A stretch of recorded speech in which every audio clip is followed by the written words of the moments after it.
Bonjour à toutes et à tous, bienvenue à notre émission hebdomadaire 100% marché. Aujourd'hui, à ma gauche, il y a le responsable des programmes à l'école de la bourse, Gérard Ampeau. Bonjour Falco, bonjour à tous. Bonjour Gérard. Et à ma droite, le président de la FAT, Laurent Albi. Bonjour Falco, bonjour Gérard, bonjour à tous. Alors, quels sont les thèmes d'aujourd'hui? On va regarder avec Gérard les risques de politique de la zone euro. On va parler des taux. Et en global aussi l'économie européenne. Il y aura les tops et les flops avec Sanofi et Sodexo. Dans le focus, on regarde Brent et l'EDF. Et voilà, il y a un nouveau jeu qui commence aujourd'hui. Vous pouvez gagner une tasse comme ça, 100% marché, l'investisseur de la semaine. Mais on en parlera un peu plus tard de ce nouveau jeu. On commence avec notre première rubrique, le bilan de la semaine.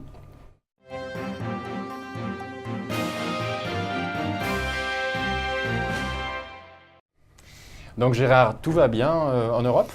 Tout va bien, le bilan est tout à fait positif sur le plan du risque politique. Il a quasiment disparu, on devrait être totalement heureux. Et puis on ne l'est pas complètement, puisque la semaine dernière, on nous a montré des investisseurs en plein doute existentiel, avec des marchés actions qui ont énormément progressé, près de 20% sur un an glissant, pour le Standard & Poor's 500, sur le CAC 40, 9% depuis le début de l'année. Les investisseurs ont le tournis. Ils ont un peu peur, ils ont l'impression d'être très haut et donc ils regardent derrière eux et ça leur fait un peu peur. Ils ressentent une sorte d'hésitation. Alors je pense que ce sera intéressant de demander à Laurent s'il partage cette hésitation ou s'il lui reste plutôt optimiste sur le marché. Alors Laurent, est-ce que tu hésites en fait? Dis-nous. Alors, je vais vous montrer le graphique du CAC 40 où effectivement on voit cette hésitation, ce manque d'intérêt. C'est selon. En tout cas, ce qui est notable, c'est que le CAC ne progresse plus. Il y a eu ce gap haussier le 24 avril. Eh bien, figurez-vous que ce matin, nous sommes à peu de choses près sur ce niveau de prix du 24 avril, autrement dit 2 mois pour rien, où on a consolidé de manière latérale. On ne peut pas vraiment parler de pression vendeuse parce que vous voyez que cette correction s'est installée dans un canal baissier assez contenu. Pour autant, vous le voyez également, on ne peut pas vraiment parler de pression acheteuse avec un CAC qui dérive latéralement avec une légère pente. Alors, moi, ce que j'ai remarqué ce matin, c'est que je vais zoomer un petit peu le chart pour vous le montrer. On a fait un excès baissier sous ce niveau de support à 5228 points. Le marché a tout de suite réintégré, on est reparti à la hausse. On a fait ce petit excès haussier au-dessus de ces 3 mèches. On est allé chercher la résistance descendante de ce canal et puis on a réintégré. Autrement dit, on n'a pas de mouvement qui puisse durer plus de 5 jours. On est typiquement dans un marché qui est statique. On est proche de la résistance descendante. Autrement dit, on est près du stop d'invalidation, donc ça coûte pas cher d'acheter un put avec comme stratégie la conservation des cours à l'intérieur du canal baissier, autrement dit redescendre vers 5228, voire un petit peu plus bas. Alors, vous le voyez avec le corps des bougies, on a à chaque fois un marché qui prend à contre-pied les investisseurs le lendemain ou le surlendemain. Donc, ce n'est pas le moment, encore une fois, de prendre des grosses positions sur ce marché. Il n'y a pas de directionnel. Donc, on va simplement essayer d'anticiper un retour, en tout cas, au milieu du range. Et c'est la raison pour laquelle, Falco, vous l'avez tous compris, j'ai choisi un turbo put cette semaine de code VM49B. Merci beaucoup pour cette analyse, Laurent. Je vais vous présenter ce turbo put tout de suite. Avant de le faire, évidemment, la phrase classique, tous ces produits qu'on vous présente représentent un risque de perte de capital pendant la vie du produit et aussi à l'échéance. Donc, avant d'investir, allez sur notre site, formez-vous à l'aide de brochures et vidéos qu'on a sur notre site pour vous. Donc, on commence avec le turbo put sur le CAC 40 VM49B qui a ce matin un levier de 33,62 qui a une échéance de 15 septembre 2017. Son prix d'exercice, sa barrière désactivante est à 5380. Et voilà, son prix de vente ce matin de 1,44 € pour un CAC 40 à 5261,16. Voilà, et avec cette turbo put, on retourne dans le bilan de la semaine. Et Gérard, alors les taux, Qu'est-ce qui se passe, les taux? En fait, après l'incertitude des marchés, le moral un peu en baisse de Laurent qui nous parle de son turbo put, moi je vais vous parler des contradictions du marché. Parce que je ne peux pas passer sous silence le fait que lorsque les banques centrales murmurent à l'oreille des marchés, la Fed en nous disant qu'elle va continuer à monter ses taux, la Banque centrale européenne en expliquant qu'elle a cessé de baisser ses taux et qu'elle normalisera un peu plus tard, en 2018-2019, sa politique monétaire, je ne peux pas m'empêcher de remarquer qu'il y a une contradiction avec les taux 10 ans qui continuent, eux, de baisser. Un peu comme s'ils n'avaient rien entendu. 0,26 pour le 10 ans allemand, 0,60 pour le 10 ans français, 2,16 pour le 10 ans américain qui était à près de 3% quand Trump est arrivé au pouvoir. Là encore, il y a quelque chose qui ne va pas et une forme de contradiction de deux choses l'une. Soit l'économie réelle va mieux et les banques centrales analysent cette situation et accompagnent la hausse de la croissance économique. Et dans ce cas-là, il n'y a pas de raison que l'ensemble de la courbe des taux ne rétablisse pas, ne voit pas remonter l'ensemble des taux. Et donc pour le moment, on a un peu comme deux camps. Le camp des banques centrales qui disent « ça va mieux, je vais remonter mes taux ou j'arrête de les baisser ». Et le temps des investisseurs obligataires à 10 ans qui disent « la croissance économique n'est pas si terrible que ça, il y a très peu d'inflation, les taux peuvent rester très bas ». Donc là, il y a quelque chose qui ne va pas. Et je pense qu'il va bien falloir à un moment donné que l'un des deux camps l'emporte sur l'autre. D'accord, merci beaucoup Gérard. Et qu'est-ce que l'euro-dollar, c'est quoi? Il y a une réaction Alors, l'euro-dollar, il est dans une tendance qui est haussière depuis le mois de janvier. Vous voyez donc cette hausse qui est organisée en deux temps. D'abord une hausse très lente et puis depuis le début du mois d'avril, une accélération haussière très significative avec un gap qui a été ouvert et qui n'est pas prêt d'être comblé. Alors, depuis maintenant quelques semaines, on a un euro qui est stable face au dollar et qui donc forme une figure de consolidation latérale à l'intérieur d'une tendance haussière. Autrement dit, l'analyse technique nous dit que quand nous avons des phases comme ça de pause dans une tendance, en l'occurrence une tendance haussière, a priori, ce sont des figures de continuation et le marché devrait continuer dans le sens de la tendance qui précède l'apparition de la figure de consolidation. Autrement dit, on a eu un euro qui est allé chercher le support à 1,1160, qui a rebondi et qui devrait, a priori, vous le voyez, continuer sa hausse.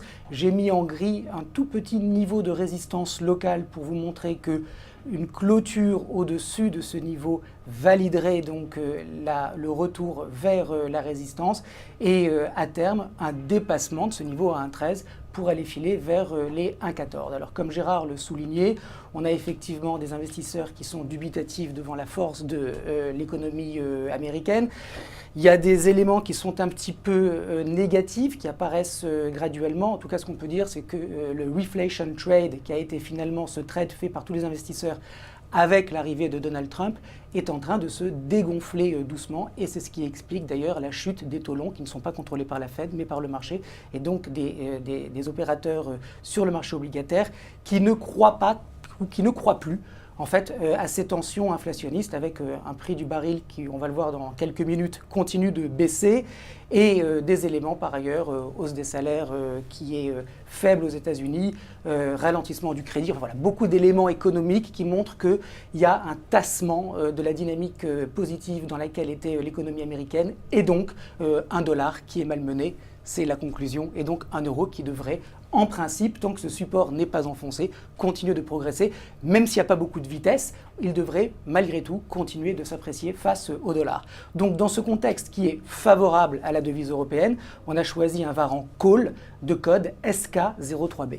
Merci beaucoup Laurent. Donc il s'agit d'un variant call sur l'euro-dollar avec le code numérique SK03B qui a ce matin un levier de 42,45.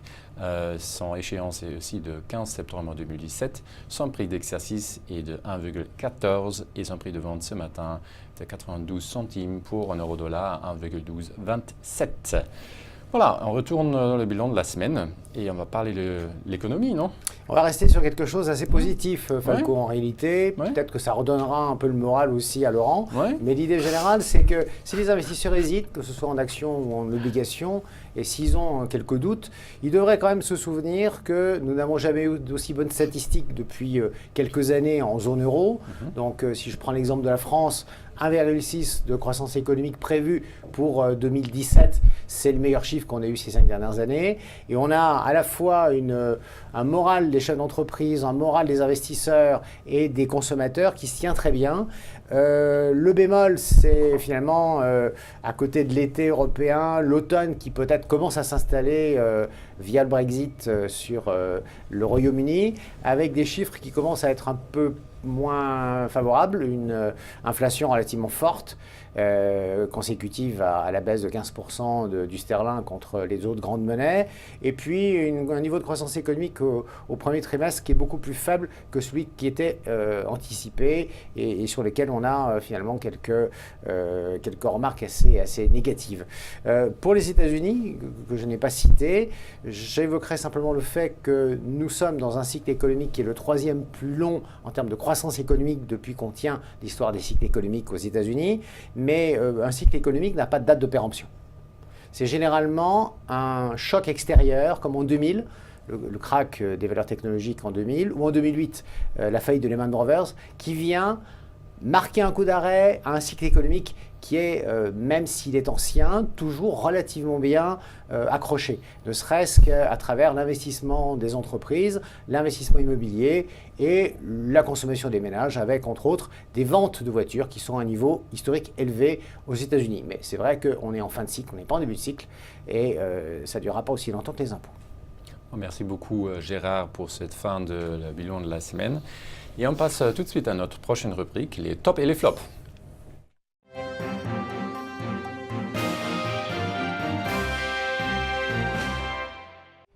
Alors Gérard, dans les tops, il y a Sanofi et qui d'autre? Alors, on a Soitec, mais ce n'est pas la première fois que je cite cette magnifique valeur. On a un siège social du côté de Grenoble, une ville chère à mon cœur. Le phénix renaît de ses cendres, comme toujours. Et Soitec vient quand même de sortir d'une année où il a enfin réussi à renouer avec les bénéfices, un peu plus de 7 millions d'euros de bénéfices, contre plus de 70 de pertes l'année précédente. Donc, on voit vraiment un phénix renaissant de ses cendres. Nous avons comme deuxième valeur, avec une hausse relativement significative, une valeur dans une situation spéciale qui est Euler Hermès, qui est un réassureur dont l'actionnaire principal, qui est Allianz, envisage très sérieusement de compléter sa participation. Même chose pour ADP, dont l'un des actionnaires est Vinci et se verrait bien aider l'État à finalement trouver un acheteur à une partie des 50% de la participation de l'État français. L'État français va très certainement continuer à privatiser ADP. C'est vraiment un des joyaux de la couronne. On peut vendre ces titres. On est là toujours dans des investissements d'infrastructures qui ont des quasi-monopoles. Les 3 principaux aéroports parisiens appartiennent à ADP, qui est aussi un opérateur sur un certain nombre d'autres aéroports. Et donc, l'État qui a besoin d'argent, ne serait-ce que pour recapitaliser EDF ou d'autres, pourrait très bien revendre une partie des actions d'ADP. Il en a 50% aujourd'hui. Il peut faire en sorte que sa participation baisse. Capgemini, Sogeti, on est là dans les valeurs, j'allais dire, un peu cycliques, qui bénéficient d'un bon niveau de croissance économique de l'économie américaine et qui commencent à ressentir une sorte de ralentissement relativement marqué de l'économie britannique. Les deux marchés, qui sont les deux marchés principaux pour Capgemini, Sogeti. Schneider Electric nous annonce à travers son activité building, l'équipement de tout ce qui est BTP, tout ce qui est bâtiment, que les choses vont plutôt bien, en particulier aux États-Unis, mais en Europe aussi. Et puis il y a Sanofi, où là, les investisseurs et les différents bureaux d'analyse financière ont parfois des avis différents. Alors justement, je crois qu'on va regarder l'avis de Laurent sur le plan de chartiste. Exactement. Ce qui va nous permettre de faire une synthèse. Parfait, merci Gérard. Et du coup, on va regarder avec Laurent Sanofi. Effectivement, alors cette semaine, j'ai retenu Sanofi. Le titre est dans une tendance haussière bien construite. Vous voyez maintenant à l'écran l'alternance de creux et de sommets qui sont ascendants. Sanofi qui par ailleurs appartient à un secteur pharmaceutique qui est fort. Et donc on a retenu ce titre parce qu'il y a eu dernièrement une petite consolidation. Vous voyez ici, après la belle progression de ces derniers mois, à peu près en ligne avec ce qu'a fait le CAC 40. On est sorti de cette phase de consolidation qui peut être assimilée à un drapeau et cette sortie pourrait par conséquent aider les cours à repartir rapidement à la hausse. Alors regardez, le premier signal, il vient lorsque l'oblique baissière est franchie. Et on est maintenant sous une résistance et le vrai signal, entre guillemets, celui qui confirmera que le drapeau était bien une figure de continuation et que la tendance haussière va maintenant donc reprendre, c'est le franchissement de cette résistance à 89,19. Donc pré-signal déjà donné, signal en attente. On s'inscrit dans un mouvement qui est ascendant et qui a été puissant, des cours qui sont revenus tester un 38% de l'ascension précédente. On est à quelques points du sommet historique, donc pas mal d'éléments qui nous font penser que Sanofi, à l'instar d'ailleurs de son secteur, un secteur qui par ailleurs est défensif, c'est-à-dire qu'il est plutôt recherché par les investisseurs en fin de cycle parce que ce sont des grands groupes qui payent des dividendes et par conséquent Sanofi qui devrait continuer de bien se comporter avec une tendance haussière qui devrait reprendre et c'est la raison donc pour laquelle nous avons choisi cette semaine pour Sanofi un VAR call de code WS74B. Merci beaucoup Laurent. Donc c'est un VAR call sur Sanofi avec le code WS74B qui a un levier ce matin de 15,52 à une échéance de 15 septembre 2017 et un prix d'exercice de 94 €. Tout ça pour un prix de vente ce matin de 14 centimes pour Sanofi à 88,027. Et on continue avec les flops.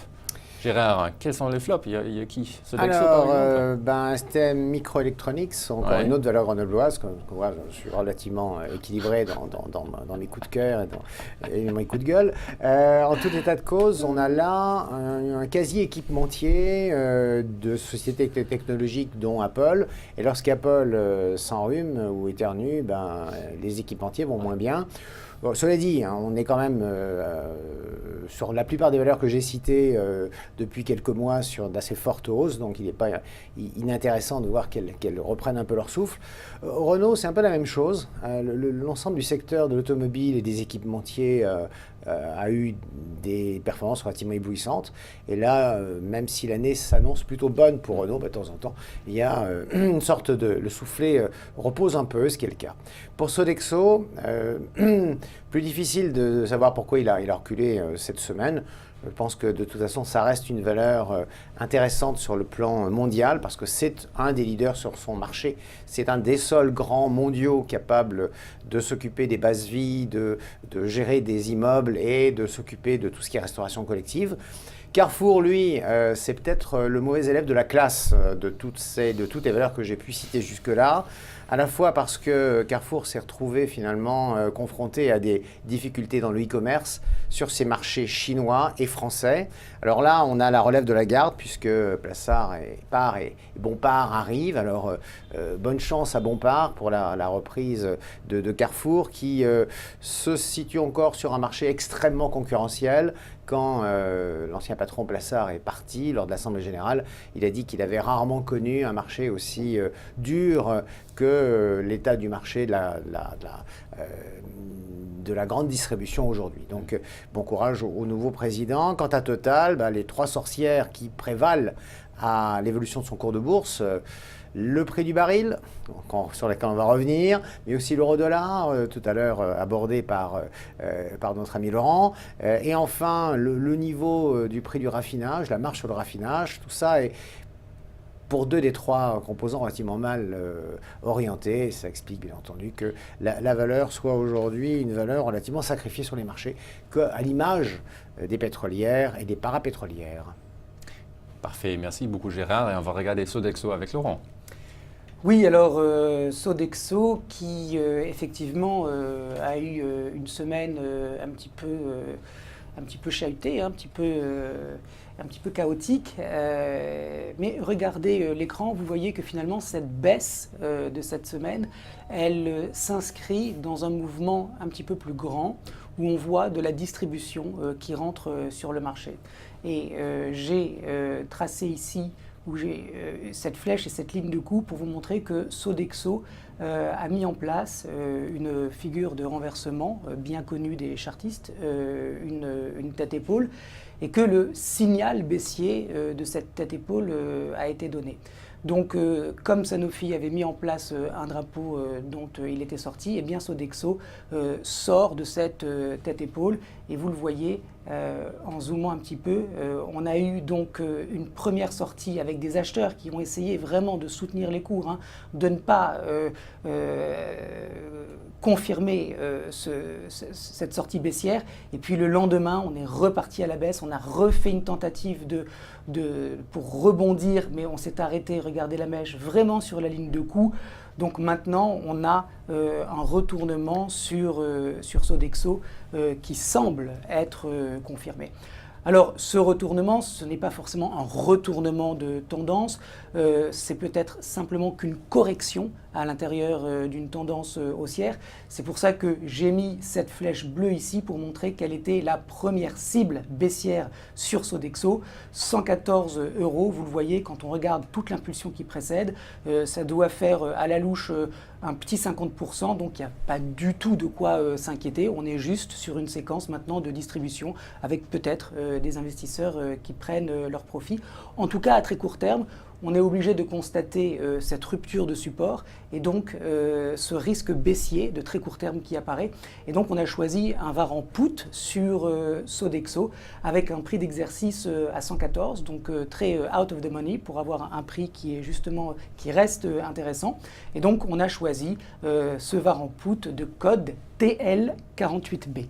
Merci beaucoup Laurent. Donc il s'agit de varan put sur Sodexo TL48B qui ce matin a levé de 14,21, son échéance de 15 septembre 2017, son prix d'exercice 110 €. Et tout ça pour un prix de vente de 23 centimes ce matin pour Sodexo à 116,42,5. Voilà, c'était déjà le top et le flop avec Sodexo et Sanofi. Et on va passer à notre prochaine nouveauté. En fait, c'est le nouveau jeu. On joue. Le jeu, on va jouer maintenant. C'est le nouveau jeu qu'on a lancé cette semaine. Aujourd'hui, c'est l'investisseur de la semaine, ça s'appelle. Vous pouvez gagner une tasse ou, comme disent d'autres gens, un mug. Donc, magnifique. Je vous laisse. Il est magnifique. Il y a de l'eau dedans. Quelques exemplaires ici, ils sont magnifiques. L'eau claire est super dedans. En fait. Le mug est déjà efficace. Testé ou pas? Le mug est efficace. Il est super. Donc et la liquidité sur les marchés financiers, c'est essentiel. Oui, donc vous pouvez le garder chez vous et boire tous les matins votre café avec. Donc comment gagner cette mug et cette tasse? Comment devenir un investisseur de la semaine? Ça commence tous les mardis pendant cette émission. En fait, vous allez sur notre site internet, vous choisissez le produit qui vous plaît le plus, sur lequel vous êtes le plus confiant que ce produit va faire une très belle performance dans la semaine qui suit. Parce qu'une fois le produit est choisi et sélectionné par vous sur notre site, on va regarder la performance du produit pendant toute la semaine qui suit et reprendre le prix de ce produit-là lundi soir pour annoncer les gagnants parmi tous ceux qui sont participés mardi dans notre émission 100% marché. Et après, vous allez recevoir évidemment cette jolie tasse investisseur de la semaine. Et voilà, donc elle est magnifique. On peut boire du lot, du café et du thé. Ça marche très bien. Donc, soyez nombreux de participer à cet superbe jeu. Et voilà, ça c'était ça pour notre nouveau jeu. Et on va continuer avec notre prochaine rubrique, le Focus.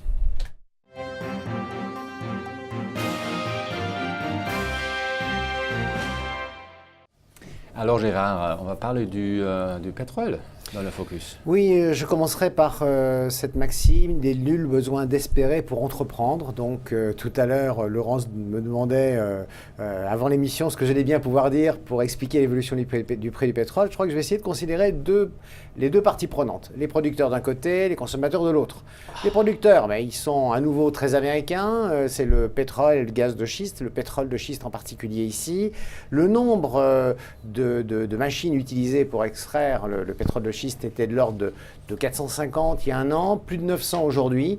Donc on voit qu'avec la remontée du prix, on a remis dans le jeu toute une série de ces producteurs qui, en dessous même parfois de $50 le baril, redeviennent rentables. Donc ils ne sont pas sortis du jeu, ils sont toujours là, même si dans les semaines qui viennent, on va avoir quelques difficultés, ils vont continuer à produire. J'ajouterais que en quelque sorte, ils vont remplacer l'effort de réduction de production fait par les pays de l'OPEP et puis les alliés comme la Russie.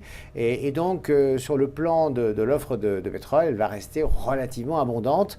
Du côté de la consommation maintenant, moi je rappellerai simplement que le principal pays acheteur de matières premières, qui est la Chine, est en train d'être repris en main par ses autorités. Reprise en main pour essayer d'éviter une bulle dans le financement de toute une série d'investissements. Et donc la Banque centrale, encore une chinoise, a remonté ses taux d'intérêt et on est en train de réduire une partie des crédits. Pas totalement, parce qu'il ne faut pas qu'une année où le Parti communiste réunit son comité central et où on va renouveler les cadres, il y ait des problèmes sur le plan économique, mais on est en train d'essayer de freiner et de maîtriser l'activité économique en Chine. Quand les investisseurs voient qu'on est en train de freiner un petit peu l'activité en Chine, une sorte de reprise en main, on imagine qu'il y aurait un peu moins ou qu'il y aura un petit peu moins d'achats au niveau du prix des matières premières. Et donc je pense que ces deux explications peuvent en partie nous expliquer pourquoi on a à nouveau pas mal de vendeurs sur le baril de pétrole. Je terminerai en disant que l'horizon paraît assez lointain où finalement l'effet de falaise qui va être consécutif à l'arrêt des investissements en recherche-exploration il y a maintenant 3 ans, va faire connaître ses premiers effets. C'est fin 2018 où on devrait avoir beaucoup de mal à renouveler les forages qui vont s'arrêter. Donc on n'en est pas là. Donc d'ici là, on va être ballotté avec la Chine d'un côté et nos producteurs de pétrole non conventionnel de l'autre. Super, merci beaucoup Gérard. Donc Laurent, qu'est-ce qui fait le Brent du coup ? Eh bien, avant de vous montrer le chart que j'avais préparé, je vais revenir sur celui que nous a apporté Gérard, parce qu'il a l'avantage de montrer l'évolution des cours depuis un certain temps. Et vous le voyez, je vais zoomer un petit peu pour que vous puissiez en profiter pleinement. Vous voyez ce cours du Brent avec cette ascension tout à fait fulgurante. On prend 100% sur le prix du baril. On voit ici un ralentissement. On voit une dernière poussée acheteuse, et là ce qui est important, c'est que la structure de moyen terme, elle est baissière sur le Brent. C'est-à-dire qu'on voit clairement maintenant des sommets et des creux qui sont descendants. Alors, cela sert de préambule parce que dans les tendances, on n'a jamais un mouvement directionnel sans correction. Autrement dit, on a des phases d'impulsion et de correction. Donc il va y avoir des choses à faire. Mais gardez bien ce chart en mémoire, parce que tant qu'on va avoir cette séquence directionnelle toujours à l'œuvre, avec ces creux et ces sommets qui sont baissiers, il n'y a rien à espérer du côté de la hausse pour le Brent. Alors ce chart, il est également intéressant parce que vous le voyez, on est sur une zone de support sur le Brent à $45. Regardez comme on a baissé dernièrement. À rappeler que depuis le début de l'année, on a perdu à peu près 20%. C'est énorme quand on connaît les enjeux qu'il y a sur le baril. Et en plus, maintenant, on a une impulsion baissière qui a démarré il y a plusieurs semaines et qui fait qu'à court terme, on est survendu. Donc, toutes ces explications pour vous expliquer pourquoi j'ai envie cette semaine de payer le Brent. C'est pas du tout. Voilà, c'est pas du tout parce que je crois qu'il y a un changement notable où que ce soit sur ce marché, mais simplement parce qu'il y a des phénomènes de retour à la moyenne dans le fonctionnement des marchés financiers qui font que quand un actif est trop suracheté ou survendu, il va y avoir un effet de balancier qui va rentrer en jeu. Et ce jeu de balancier pourrait être tout à fait celui qui va être à l'œuvre dans les 5-6 prochains jours, jusqu'à notre prochain rendez-vous mardi prochain. Donc, à moyen terme, aucun espoir sur le Brent. Pour le moment, en tout cas du point de vue fondamental, on n'a pas de nouvelles qui nous disent qu'il va y avoir un rebond durable. En revanche, si on se met du point de vue tactique, alors effectivement, on peut payer le Brent avec, vous voyez, cette zone de support majeur qui date de novembre de l'année dernière, il y a donc 7 mois, qui est testée. Ces stochastiques et qui sont complètement survendus, écrasés et qui donnent un petit signe de retour à la vie. Autrement dit, on paye le baril et on vise un objectif très très modeste. 47, 76, 48, c'est le dernier sommet dans la baisse. Et s'il y a un petit peu plus de couverture, de vente à découvert, on pourrait monter un petit peu plus haut sur 49,15. En tout cas, a priori, pour le moment, le niveau des $50 par baril ne me semble pas, ce serait vraiment étonnant d'actualité. Je pense qu'on s'arrêtera avant. En tout cas, en termes de pourcentage, ça nous laisse quand même pas mal de points à prendre et avec des produits à effet de levier, encore plus. Donc, c'est très intéressant, Falco. Alors, qu'est-ce qu'on a choisi cette semaine pour accompagner? C'est un Varencol, non ou pas? Voilà, exactement. C'est le Varencol. Je donne le code. Oui, s'il te plaît. Théophile, Janine, 24, Bernard. C'est super. Donc, Théophile, Janine, 24B. C'est le Varencol Svebrent qui a choisi Laurent ce matin, qui est actuellement en levier de 9,53, qui a une échéance de 26 octobre 2017, son prix d'X6 de 53 et son prix de vente de 1,40 € ce matin pour un Brent à 47,20 ce matin. Voilà. Et voilà, on retourne avec Gérard dans le focus. On va regarder EDF. Oui, un grand dossier industriel pour EDF avec toute une série de problèmes, en particulier l'avenir qui passe par les OPR, les nouveaux réacteurs, lesquels sont en retard au niveau de la construction et donc vont souffrir de surcoûts. Et donc on a là à la fois l'avenir de toute la filière française qui se joue, mais en même temps pour l'entreprise, il y a des enjeux très importants en termes de montants.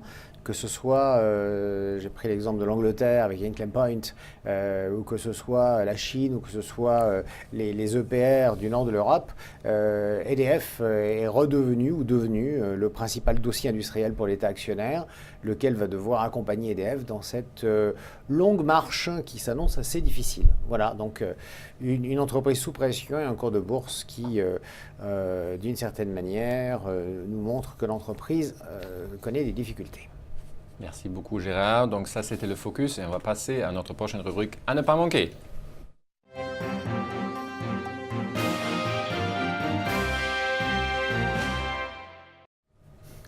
Donc Gérard, qu'est-ce qu'il ne faut pas manquer?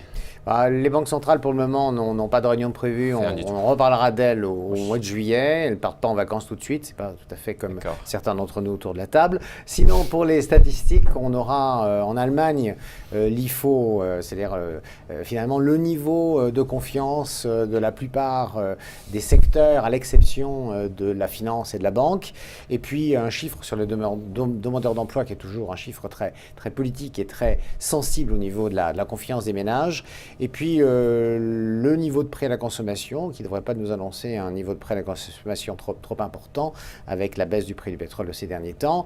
Aux États-Unis, on surveillera le niveau de confiance des consommateurs à travers la Conference Board. Et puis le niveau du PIB au trimestre 1. Et puis aux États-Unis, en Angleterre, en Allemagne, la confiance des ménages et des industriels, en espérant qu'elle se maintienne à un bon niveau. Et puis, dernier chiffre, relativement significatif pour les marchés, l'indice PMI, donc du directeur d'achat de Chicago. Parfait. Et les entreprises? Les entreprises, on va simplement surveiller le flux de nouvelles pour EDF et puis s'intéresser à un dossier qui pourrait soit prendre une certaine envergure, soit se dégonfler. C'est l'arrivée d'un fonds activiste, un hedge fund, Third Point, qui a pris 1% du capital de Nestlé. C'est le 8e plus important actionnaire de Nestlé. On voit donc le capital est relativement dispersé. Et Third Point, comme tous les fonds activistes, arrive avec une analyse de la situation et quelques propositions. L'analyse de la situation, c'est que Nestlé s'est endormi. C'est la belle endormie. Et qu'il faut la réveiller. Et pour la réveiller, il faut que Nestlé, par exemple, relâche une partie de ses participations devenues non stratégiques, la principale étant L'Oréal. L'Oréal, détenu à hauteur de 23% par Nestlé, lequel Nestlé était rentré en 1981 dans le capital de L'Oréal pour éviter que L'Oréal ne soit nationalisé. On a donc là une sortie assez longue sur une histoire déjà très longue, avec, on l'observera, une capacité des fonds activistes parfois à faire bouger, y compris les entreprises les plus suisses et centenaires. Mais la suite au prochain numéro. Parfait. Bon, merci beaucoup, Laurent. Ça, c'était notre dernière rubrique. Et il me reste en fait de vous dire, donner le rendez-vous pour la semaine prochaine. À la fois, déjà, il y en a cette semaine, le 29 juin à 17h, le webinaire revue technique des marchés avec Laurent et Mathieu cette semaine. Et la semaine prochaine, mardi 4 juillet à midi, la prochaine émission 100% marché, où vous allez découvrir l'investisseur de la semaine et celui qui va gagner cette jolie tasse. Donc, participez comment on dit, nombreusement? Nombreux, merci. À ce jeu aujourd'hui. Jusqu'à minuit, vous avez le temps de choisir le produit qui vous tient à cœur. Je trouve cela, le Varence et le Brent, je trouve ça assez intéressant en fait. Oui, alors c'est spéculatif, hein, bah oui, vous l'avez bien compris. Mais là, typiquement, il y a une vraie opportunité pour un rebond technique. En plus, c'est un jeu, donc vous pouvez. C'est bien pour apprendre et pour oser de temps en temps. Donc, on ne peut rien perdre, on peut que gagner une tasse. Donc voilà, c'était déjà tout. Donc merci Gérard d'avoir été avec nous à cette émission. Merci Falco. Merci beaucoup Laurent pour toutes ces analyses et merci à vous d'avoir été avec nous. Et voilà, à la semaine prochaine et choisissez le bon produit. Bonne journée.